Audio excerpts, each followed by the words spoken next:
Jadi kalau makan kita punya salah, punya dosa, niat bertobat, jangan ceritakan kejelekan kita, jangan, nggak boleh.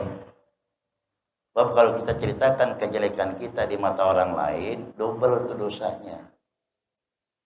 Kita dosa udah berbuat kepada Allah, kita ngasih tahu orang tahu perbuatan kita salah, diam aja udah. Kita punya niat untuk bertobat kepada Allah, diam. Sehingga di saat ada orang itu membuka aibnya di mata orang lain, Allah kecewa. Kenapa? Sebab untuk umat Nabi Muhammad khusus Allah tutupi aib-aibnya. Sehingga di saat terbuka, ya tuh orang kenapa dibuka? Aku sudah tutupi rapat-rapat perbuatan salahnya. Jadi Allah kecewa. Ya.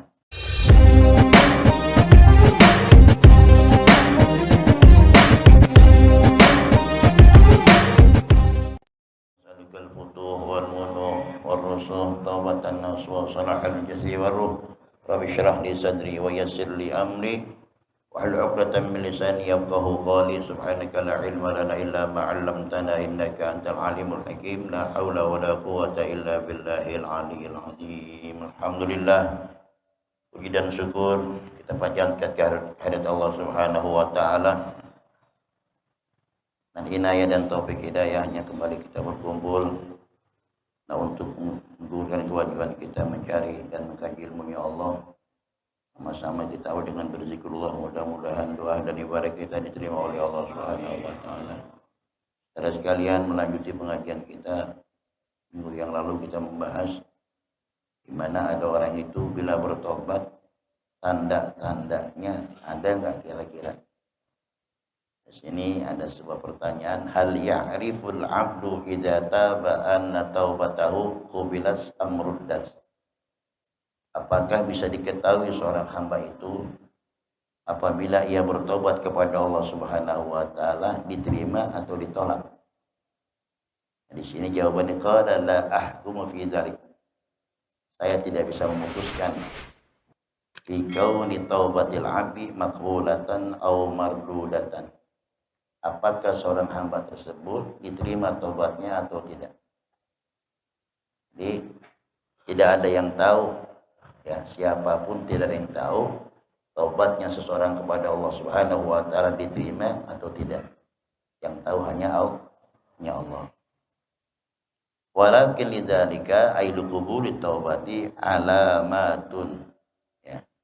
Akan tetapi katanya orang yang diterima taubatnya oleh Allah Subhanahu wa taala itu ada tanda-tandanya. Ada berapa itu tandanya? Terangkan di sini. Sittatun. Jadi tandanya orang itu di saat dia bertobat kepada Allah ada 6 tanda-tandanya nih. Orang tadi diterima oleh Allah taubatnya. Saudara sekalian, orang beribadah enggak ada yang tahu, hanya Allah yang tahu. Kan gitu. Maksiat pun sebesar apapun yang tahu hanya Allah. Kita bisa sembunyikan. Kenapa? Sebab kita umat Nabi Muhammad. Satu keistimewaan yang wajib kita syukuri, sebanyak apapun maksiat yang pernah kita lakukan tidak akan dibuka oleh Allah. Itu keistimewaan umat Nabi Muhammad. Makanya kata ulama, termasuk bagian nikmat yang besar itu Allah tidak membuka aib-aib kita di mata orang lain. Sekiranya dibuka, wallahu a'lam bishawab. Ya. Berbeda dengan umat Nabi Allah Musa alaihi salatu wassalam. Umat Nabi Musa itu di saat mereka melakukan perbuatan dosa, sekampung tahu tuh orang. Jadi nggak bisa bergerak lagi. Dan cara bertobat itu mereka beda dengan umat Nabi Muhammad. Ada yang harus bunuh diri sendiri agar diterima tobatnya oleh Allah. Ada yang harus potong lidahnya, lisannya. Orang dulu itu jujur gitu loh. Jujur. Jadi dia berbuat maksiat, dia ingin tobat, dia bilang gitu. Tapi umat Nabi Muhammad nggak boleh begitu. Jadi kalau makan kita punya salah, punya dosa, niat bertobat, jangan ceritakan kejelekan kita, jangan, nggak boleh. Sebab kalau kita ceritakan kejelekan kita di mata orang lain, double itu dosanya. Kita dosa udah berbuat kepada Allah, kita ngasih tahu orang tahu perbuatan kita salah. Diam aja udah. Kita punya niat untuk bertobat kepada Allah. Diam. Sehingga di saat ada orang itu membuka aibnya di mata orang lain, Allah kecewa. Kenapa? Sebab untuk umat Nabi Muhammad khusus Allah tutupi aib-aibnya. Sehingga di saat terbuka, ya orang kenapa dibuka? Aku sudah tutupi rapat-rapat perbuatan salahnya. Jadi Allah kecewa. Ya. Dulu ada seseorang, ini orang kerjaannya selama 7 tahun, tukang mencuri kapan. Jadi kalau ada orang meninggal dunia diintip nih, kapannya diambil. Selama 7 tahun. Dan cerita namanya cerita bagaimana dia akan terjadi kebesaran Allah memberikan maaf kepada si pencuri tadi. Jadi kebiasaannya itu setiap hari nyolong kain kapan. Ya mungkin didesak dengan kebutuhan, wallahu alam bishawab. Ada orang kadang walaupun nggak didesak dengan kebutuhan, ada hobi. Ya. Hobi ada yang begitu. Satu contoh. Orang kalau makan dia seneng nembak ya. Senapan gitu. Apa ditembakin? Kalau nggak dimakan enggak. Dan kampret ditembak. Kan gitu. Jadi udah hobi gitu. Orang kalau hobi sudah sekalian udah nggak kenal capek, hobi. Orang dagang nih, biar rugi kalau hobi. Terus gimana terusan. Ya. Itu istilah itu orang udah masuk apa? Satu profesi, kedua hobi. Ini ada seorang pemuda di zaman Rasulullah SAW, kerjaannya itu kan nyolong kain kapan. Berapa tahun itu lamanya? Selama 7 tahun. Ya. Terakhir dia mencuri, dia lihat ada seorang gadis meninggal. Malamnya biasanya setiap itu diambil kain kapannya. Cuman di malam itu beda. Kalau kemarin diambil kain kapannya, ditinggalin tuh. Yang penting kain kapan doang. Tapi suatu ketika dikenakan ini gadis yang meninggal dunia, ini hari yang terakhir. Ya. Ketika dia ambil kain kafannya sesuai dengan kebiasaannya, tahu-tahu tergoda oleh iblis. Sehingga si pencuri kapan tadi itu mensetubuhi ya si mayit tadi. Selesai disetubuhi, ditinggalin begitu. Akhirnya dengan izin Allah si mayit tadi bisa ngomong. Ya. Apa kata sang mayit tadi? Hai pemuda, celaka kau tinggalkan aku dalam telanjang bulat. Kau tinggalkan aku dalam berjunub. Bagaimana ntar aku menghadap Allah? Enggak malu kan kau? Ketika ditegur itu, ya akhirnya sang pemuda tadi niat bertobat. Kemudian orang pemuda tadi datang kepada Sayyidina Umar radhiyallahu anhu, menceritakan segala aib-aibnya tadi itu.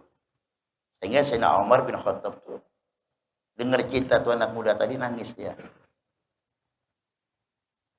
Kemudian Sayyidina Umar bin Khattab menghadap kepada Rasulullah SAW, ya Rasulullah, ada seorang pemuda yang bikin kecewa aku, bikin sedih aku. Dia ingin bertobat tapi dosanya terlalu besar. Ini kata Rasulullah, sudah kamu panggil ya Umar orang tadi, pemuda tadi. Ya, ditanya, tanya. Rasulullah tanya lagi, besaran mana dosamu dengan 7 lapis langit dan bumi? Oh, besaran dosa saya Rasulullah. Besaran mana dosamu dengan kursinya Allah? Besaran dosa kami ya Allah. Besaran mana ampunan Allah dengan dosamu? Aku yakin ya Allah, besaran ampunan Allah daripada dosaku. Tapi aku ini khawatir nggak diterima tobatku oleh Allah. Apa sih dosamu? Aku malu menceritakan ya Rasulullah. Didesak oleh Rasulullah, akhirnya ngaku perbuatan yang tadi itu. Nah, ini orang tadi diusir, disuruh keluar sama Rasulullah. Nah, setelah keluar Rasulullah itu, dia kecewa. Kemana dia mencari ya solusi untuk minta ampun kepada Allah. Akhirnya setelah itu dia khalwat menyendiri, ya menyendiri di rumahnya selama 40 hari 40 malam. Ini taubat. Akhirnya dalam satu doanya dia begini, ya ilaha Muhammadin wa Adam wa Hawa. Ya Allah, zat yang memiliki Nabi Muhammad, Tuhannya Nabi Muhammad, Tuhannya Adam dan Hawa. Bila kau ampunkan dosaku, ya Allah, tolong kau sampaikan kepada Muhammad sallallahu alaihi wasallam bahwa aku telah diampunkan olehmu, ya Allah. Tapi apabila enggak diberikan ampun, ya Allah, kirimkanlah api dari langit biar aku terbakar oleh api dunia, asal kau selamatkan dari api akhirat. Tuh, ya. Akhirnya Allah perintahkan malaikat Jibril untuk memberikan kabar kepada sang pemuda tadi bahwa dosanya telah diampunkan oleh Allah Subhanahu wa taala. Jadi ini sebesar apapun dosa yang dilakukan oleh hambanya Allah, selagi kita mau niat bertobat kepada Allah, insya Allah pasti Allah ampunkan. Maka taubat ada namanya taubat nasuha. Apa sih nasuh? Ay khalis, taubatan khalis, taubat yang betul-betul murni untuk minta ampun kepada Allah. Kemudian dia niat tidak akan kembali lagi untuk melakukan perbuatan kesalahan tadi. Kemudian yang ketiga, dia menyesali itu. Ya, selama ini bahwa dia hidupnya penuh dengan dosa. Orang yang semacam ini masih bagus. Artinya dia sadar bahwa dia ingin berbuat dia sadar berbuat dosa, tapi dia juga sadar ingin minta ampunan kepada. Tapi ada orang yang terlena dengan perbuatan dosa, dia nggak ada sama sekali rasa penyesalan berbuat dosa. Kenapa? Ini yang sering saya singgung, saudara. Dikenakan seringnya kita melakukan perbuatan maksiat, kita nggak terasa udah melakukan maksiat. Kenapa? Saking seringnya, udah biasa. Pada saat itu kita sedang melakukan perbuatan maksiat. Ya, termasuk kita, termasuk saya gitu. Jadi sudah terlalu banyak dosa-dosa yang kita lakukan, akhirnya saat kita melakukan perbuatan dosa itu dia nggak terasa buat kita. Tapi buat orang yang ahli ibadah, nggak pernah tersentuh dengan perbuatan maksiat, nyesali, ya. Jangan banyak, sedikit saja. Dulu ada seorang sahabat zaman Nabi, ketika jalan ke pasar, melihat perempuan cakep begitu. Langsung ngadu sama Rasulullah. Ya Rasulullah, mata saya barusan melihat perempuan cakep. Gimana Rasulullah tuh? Kalau nggak sengaja nggak apa-apa, kalau nggak sengaja. Kalau kita dipelototin apa gitu? Ya, perempuan cakep dipelototin apa buang muka? Ngomong apa? Ada perempuan cakep nih, kita pelototin apa buang muka? Normal aja lo. Ya, Nah itu nggak terasa tuh. Ya. Di saat itu saya berbuat dosa. Kita cecer tuh orang. Gitu. Bisa tidak buat dosa di saat kita melihat, ya, dengan kekaguman itu langsung subhanallah, betapa indahnya ciptaan Allah. Udah buang muka, nggak apa-apa. Memuji Allah dengan kebesaran Allah, bahwa itu merupakan sebuah ibadah. Tapi jangan balik lagi matanya, udah. Ya, ini yang bikin dosa balik. Saudara sekalian. Itu orang-orang yang tidak terbiasa melakukan hal yang semacam itu. Ya, itu kehebatannya kembali umat Nabi Muhammad tadi itu, si pemuda yang mencuri kafan diminta sama Allah tuh, ya ilaha Muhammadin wa Adam wa Hawa. Wahai Tuhan yang memiliki Nabi Muhammad, Adam dan Hawa. Bila kau ampunkan dosaku, salam kepada Nabi Muhammad, bahwa kau telah terima taubatku. Tapi kalau kau tidak ampunkan, ya Allah, kirimkanlah api dari langit. Orang dulu, saudara, begitu. Satu contoh. Ya. Orang-orang kafir Quraisy, ketika dia itu ingin meyakinkan apakah betul-betul Nabi Muhammad itu seorang Nabi dan Rasul. Dia minta sama Allah, ya Tuhan, sekiranya Muhammad itu betul-betul nabimu dan utusanmu, ya, fa'anzil alaina, ya, hijaratan minas sama. Fa'amtir al hijaratan minas sama. Ya Tuhan, kalau betul-betul ini Muhammad seorang nabi dan rasul, tolong kau buktikan, turunkanlah hujan batu dari langit. Ya. Ketika orang-orang kafir Quraisy itu minta semacam, dijawab oleh Allah Subhanahu wa taala, ya, wa ma kana Allahu liyu'adzibahum wa anta fihim.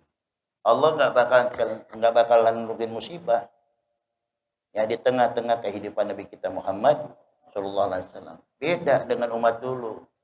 Kalau umat dulu sudah durhaka, durjana, apalagi nantang, enggak nantang pun kalau dia sudah sudah terlalu banyak maksiat, diturunkan musibah oleh Allah. Tapi umat Nabi Muhammad masih dipandang oleh Allah. Ketika Nabi Muhammad itu masih ada, Allah jawab tidak akan diberikan musibah dan azab. Selagi Nabi kita Muhammad masih hidup di tengah-tengah para sahabat. Sekarang meninggal dunia Nabi Muhammad, apa jaminan tinggal satu oleh Allah diberikan jamin buat kita. Wa makanallahu mu'adzibahum wa hum yastaghfirun. Allah enggak bakal turunkan musibah, azab selagi kita nih mohon ampun kepada Allah, banyak baca istighfar kepada Allah. Itu loh. Jadi begitu dahsyatnya istighfar, mengakui kesalahan dan dosa kita, terjawab apa yang dilakukan oleh kita oleh Allah sehingga mendatangkan ampunan Allah. Tuh, ya. Ini termasuk juga peristiwanya Nabi Adam ketika beliau minta ampun kepada Allah, ya, apa? Menyebut nama Nabi Muhammad. Tadi gitu sahabat menyebut nama Nabi Muhammad. Kalau Nabi Adam, Allahumma inni as'aluka bihaqqi Muhammadin. Ya Allah, saya mohon dengan kebesaran nama kekasihmu Muhammad. Itu menyebabkan diampunkan dosanya oleh Allah. Ya. Pada garis besarnya, ini garis besarnya nih. Dikenakan tadi orang yang punya dosa itu menyebut kebesaran nama Nabi Muhammad. Ini nih. Yang Allah bersambut itu. Paham ya? Semua bisa istighfar kita. Tapi tolong selipkan. Nah di sini. Saudara minta hajat kayak, minta ampun kayak, apa kayak, minta. Ya Allah dengan kebesaran nama Nabi Muhammad. Itu bawa tuh. Ya. Tolong ya Allah gampangin urusan saya. Mudahkan urusan saya. Tuh. Kalau kita punya salah, punya dosa. Ya Allah dengan kebesaran nama Nabi-Mu yang ampunkan segala dosa saya ya Allah. Itu jangan ditinggal tuh. Sebab ini Allah katakan, ya. Lau sa'altani bihaqqi. Allah pernah bertanya, abang berkata kepada Nabi Adam, Lau sa'altani bihaqqi qad ghafartu lak. Bila saja ya Adam kau minta kepada aku dengan menyebut nama kekasihku Muhammad, aku akan ampunkan kesalahanmu. Itu kuncinya Nabi Muhammad. Itu loh. Jadi apapun urusan kita baca salawat. Ya Allah mudah-mudahan dengan barokahnya salawat dan dengan kebesaran nama kekasihmu Muhammad, gampangin urusan saya Allah. Mudahkan hajat saya Allah. Itu kunci di situ. Ya. Dan lagi itu doa kalau kita baca Allahumma sholli ala Muhammad wa ala ali Muhammad.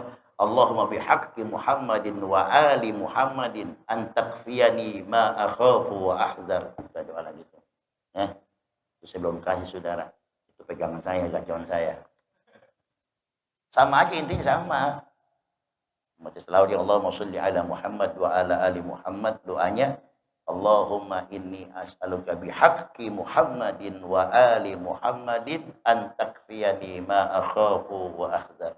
Berikan kami kecukupan ya Allah, apa yang aku khawatirkan dan apa yang aku takutkan. Ya, apa diantaranya? Diberikan kecukupan, jangan sampai kekurangan. Saudara, sebetulnya ini kunci agama, itu kunci. Ya, kunci segala urusan kita kalau kita ngaku orang beriman. Nah sekarang kita maunya minta mulu, kita nggak pernah berbalik kepada Allah. Salah.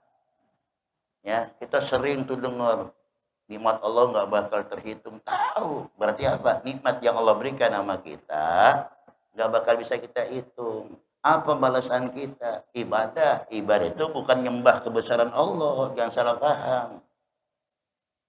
Ya. Sholat bukan membesarkan Allah. Bukan mengagungkan Allah. Bukan. Tanpa sholat kita, Allah udah agung. Paham? Tanpa ibadah kita, Allah udah zat yang mulia. Kenapa kita sholat? Ungkapan syukur kita kepada Allah. Allah jadikan kita orang beriman, diberikan segala kecukupan. Bukan mengagungkan Allah, salah. Ya. Agak ngaruh. Ya. Orang di dunia ini semua nggak ada yang ibadah sama Allah. Allah nggak ngaruh. Nggak ngaruh. Nggak bakal kurang kemudian Allah gara-gara nggak ibadah. Paham ya? Orang sedunia butuh kepada Allah. Minta kepada Allah, kumpul satu tempat, minta kepada Allah. Nggak ngurangin apa yang Allah miliki. Yang digambarkan gaubahnya bagaikan burung pipit terbang di atas laut, kemudian diminum di atas air lautan. Itulah rezeki yang diambil oleh manusia. Nggak ngurangin. Itu ya. Nggak ngurangin. Makanya ibaratnya supaya tahu diri. Tapi nggak tahu diri. Malu kita sama Allah. Kita dikasih duit pun juga orang malu. Pengen bantuin, pengen biasain. Dikenakan sebab apa? Kenapa dia coba ngasih jasa sama kita? Berapa banyak sih orang ngasih kita? Ya. Allah tanpa kita minta udah dikasih. Ya. Udah dikasih jatah masing-masing. Allah nggak macam-macam. Udah. Ya. Bersyukur. Itu doang. Oh, kata Allah, siapa orang yang bersyukur, buat dia, bukan buat aku. Ya. Siapa orang yang bersyukur kepada Allah, berarti kembali kepada kita. Apa jaminan Allah? La in syakartum, la azidan. Gitu orang. Kamu ditambahin kan? Jadi ibadah itu bukan mengagungkan Allah, jangan salah paham. Ya. Tanpa ibadah kita, Allah tetap agung, nggak ngurangin. Cuma kita biar tahu diri. Setiap hari dikasih kita segala-galanya sama Allah. Tanpa kita minta pun Allah sudah cukupi segala-galanya. Ya. Kurang apa coba? Nggak malu kita sama Allah. Doang, agak lama. Sholat nggak lama. Sholat aja dulu. Kenapa sih sholat? Barometer seluruh ibadah di sholat dulu. Atau sholat bikin barokah hidup kita. Kedua, Allah bakal pancarkan sinar wajahnya. Tuh, hikmahnya sholat. Jadi kalau makan orang nggak sholat, burem wajahnya. Kelihatan wajah solehnya tuh dihapus oleh Allah. Serem jadinya. Kalau saudara bakal bisa bedain tuh orang.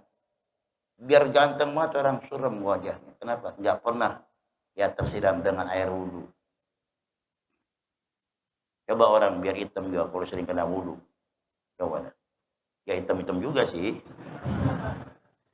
Cuman lain cahayanya, kesejukan wajahnya tuh beda, auranya tuh ada. Gitu loh. Gua hitam gak semua yang keling jadinya. Kapan ntar di akhirat dibuktikan sama Allah? Ya. Ghuril muhajjalin. Sinar yang bercahaya. Siapa? Min asaril wudud. Min asaril wudud. Orang-orang itu selalu ambil wudhu. Nah, sekarang belajar ngerosi diri dah. Gua malu nih sama Tuhan, malu. Ngomong sih rindu pengen ibadah. Pret. Ya. Paham? Jadikan itu kebutuhan kita. Ibadah kebutuhan kita. Jangan merasa dibebani oleh Allah. Jangan. Saya bilang kalau selama masih dibebani, kita masih berat ngerjainnya. Tapi kalau kebutuhan, ayo. Saudara, terus terang aja hati saya nangis. Terserah ya Allah. Saya sudah ajak sholat subuh pakai speaker. Terserah, gue bangun udah, terserah. Jangan dituntut pada hari kiamat. Terserah. Kali-kali ayo para tetangga, sholat jamaah, sholat. Jangan dianggap remeh itu sholat jamaah. Jangan, saudara sekalian. Bang sholat jamaah, jangan begitu. Justru orang tuh nanti udah mati baru nyesel. Ini orang yang ahli ibadah, bukan males. Yang ahli ibadah nyesel, ya Allah sekiranya setahu pahala sholat jamaah itu begitu besar, kenapa dulu saya nggak rajin? Kenapa dulu rumah saya nggak jauh dari musola, nggak jauh dari masjid, supaya langkah saya semakin banyak. Lu bukan sekarang nyesalnya, lu nggak percaya, ntar lu tanya di hadapan Allah. Ya, semakin lama semakin banyak tuh, semakin langkah kita semakin jauh, semakin banyak yang pahala. Sehingga penyesalan tadi itu, kenapa dulu ya Allah saya nggak rajin? Sekarang boro-boro ke musola, boro-boro sholat jamaah. Biar tahu diri dah, gitu aja, malu dia sama Allah ya. Iya, makanya saya ngadain sholat subuh gabung buat biar tergerak hatinya. Bukan sok pamer-pameran, tidak. Kita bangkitkan semangat untuk ibadah. Setelah saya udah contohin, alhamdulillah sekarang nih berkembang masing-masing. Agak enggak juga. Tadi kalau gua ajan jam 3 malam, lu jangan marah loh, speaker. Kalau jam 4 kan subuh tuh, ya kan? Ntar saya ajan jam 3, jangan marah. Ustadz gila kalau tuh orang jam 3 udah ajan. Lu yang gila. Gua ajan waktunya nggak pada datang. Biar punya perasaan. Perasaan malu deh sama Allah, kita yang malu. Ya Allah, saya banyak banget ini makan rezekinya Allah. Ini lo nggak malu. Sama orang yang sering ngasih duit, bilang orang sering ngasih duit, kita malu nggak sama orang tuh? Apalagi Allah, begitu banyak nikmat yang Allah berikan. Ini loh, nggak bisa merubah juga. Kita udah dewasa, udah tua. Ya, tinggal terserah. Ayo berlomba, paksain. Ya, dulu pantas. Saya bersyukur saya punya orang tua dulu, galak. Alhamdulillah. Dengan asbab kejam dan galaknya orang tua, hingga saat ini saya nggak berani sembarangan ninggalin sholat. Sampai puasa capek apapun nggak berani saya ninggalin sholat, puasa. Nggak sembarangan saya. Kenapa? Itu berkat didikan orang tua saya. Nyak saya. Masih kecil saya udah meninggal tuh orang tua saya. Oh, kalau didik. Bukankah sholat lambat. Habis digebukin kita. Sekarang kita merasakan kenikmatan. Alhamdulillah ya Allah. Asbab didikan dari orang tua saya bisa sekarang ini. Walaupun, istilahnya, walaupun mungkin belum sempurna ibadah saya. Tapi kan berkat jasa orang tua. Sekarang galak sama anak, gebugin anak, melanggar HAM. Ya kan? Orang pasti ngomong, orang gila kali ya. Dibangga sembahyang pakai digebugin, pasti ngomong gitu. Yang ngomong tuh yang gila. Ya. Orang tua begitu, saudara. Mendingan orang tua itu anak apa bilang? Mendingan lu terbakar, terpecut dengan api dunia daripada api akhirat. Kita nggak begitu, antar masa iya dia nggak sembahyang udah tua, nggak bisa begitu, saudara. Justru dari kecil dilatih. Jadi begitu orang tua tuh perhatian kita. Tuh Pak Rojak masih ada tuh, itu tanya tuh. Dia bukan nyuruh pakai mulut, pakai tangan. Oh, tanya orang itu. Lah kita bukan ke sholat cuma lambat doang. Zuhur jam berapa? Jam 12. Jam 1 kita belum sholat, tanya bayang loh, belum. Oh, gitu. Bukan pakai mulut, bukan. Ke tangan. Ya, tuh masih ada orang tanya, Bang. Ya benar wajib, coba. Tapi semua saya syukur, alhamdulillah. Dengan asbab semacam itu kita nggak sembarang. Aman. Ya. Hanya di sini perlunya ngaji, ya. Jadi ngaji tahu, oh ini begini, ini begini. Jangan egois kita. Oh yang penting sudah sholat, yang penting hati saya baik. Dan begitu, saudara, nggak bisa begitu. Ada lagi kesempurnaan untuk ibadah kita. Entah itu silaturahim, entah itu ngaji. Di sini terbahas ilmunya. Paham ya? Jadi kita nggak merasa egois. Itu diantaranya. Terus orang nih yang paling susah, berasa bener. Susah. Itu susah. Kalau orang udah berasa bener, susah dikasih ketahu. Berasa bener. Sama orang berasa pinter. Tapi nggak pinter perasa. Orang yang bagus bukan merasa pinter, tapi pinter itu yang bagus. Kalau merasa pinter, sombong.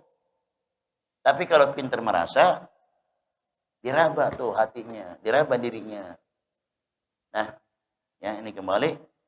Jadi seorang yang melakukan perbuatan dosa itu tidak diampunkan oleh Allah selagi mereka minta apa kunci tadi itu salam pemuda? Allah ya ilahi ya ilaha Muhammad. Nabi Adam begitu juga. Allahumma inni as'aluka bihaqqi Muhammad. Muhammad saudara sholat tahajud dalam doa, ya Allah dengan kebesaran namamu ya Allah, dengan kebesaran nama Nabi Muhammad ya Allah, ampunkan segala dosa saya. Jangan tinggalin tuh, bab itu kunci pembuka segala doa. Paham ya? Nah,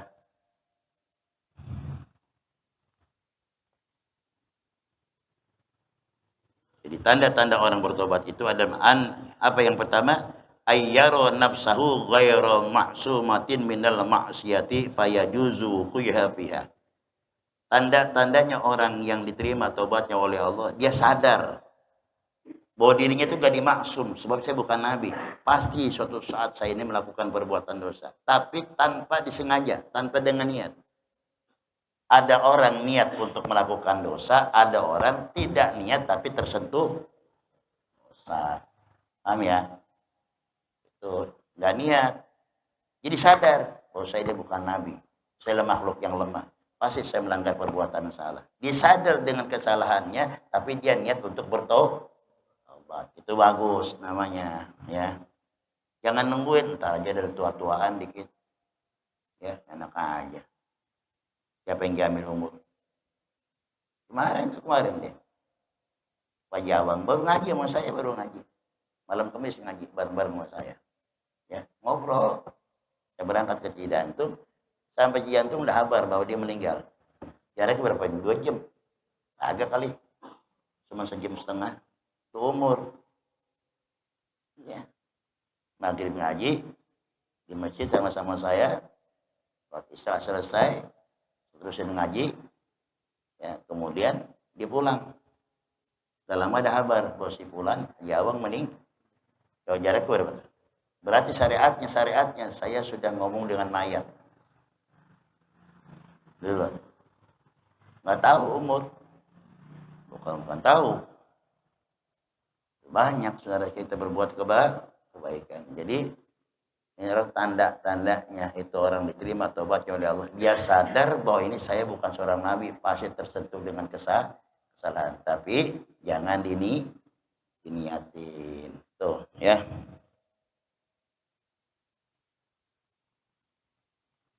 Wasaniyatu yara qalbahul farha ghaiban ay ba'idan anhu wal hudnu syahidan ay hadiran indahu. Ini yang kedua. Sampai kedua aja dulu. Yang kedua, tanda-tanda orang itu terima tobatnya oleh Allah, ya. Dia tuh rasa girang kalau ada yang hilang dalam apa yang dia miliki.